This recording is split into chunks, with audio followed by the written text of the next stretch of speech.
Hi, I'm Tony from the Handlebar Workshops, and today we're in the office workshop because the garage workshop is minus 15 degrees. Today we're going to be looking at digital measuring devices. If you're anything like me, you've got a bunch of digital measuring devices like calipers, a height gauge, an angle gauge, protractor, and they all run off of these button batteries. These batteries are nice and small, and they keep the size of the tools down to a minimum. And while they provide the same voltage as a AAA or a AA battery, they don't last nearly as long. And even when turned off, these still drain batteries. I guess it takes a lot of electricity for the little computer inside to remember that you prefer inches over millimeters. So it's in our best interest to make these batteries last as long as possible. After all, we'd rather be spending our money on tools, not batteries. Now, one solution is to pull the battery out when you put the tool away for the night. You do put your tools away each day, right? But like I said earlier, they're small, they're easy to lose, and they all look the same even though they're not. So you have to spend time searching through them to find the right battery for the tool.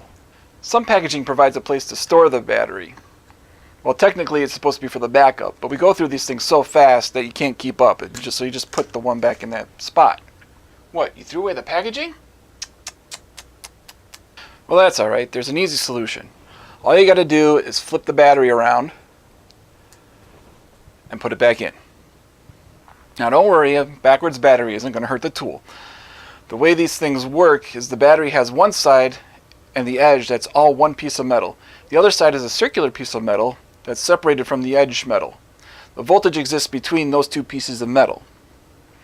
When you slide the battery in, the circuit board in the tool makes 2 points of contact, one on the edge and one on that center circle. That completes the circuit and the electricity flows. But when the battery is flipped, the points of contact are on the same piece of metal.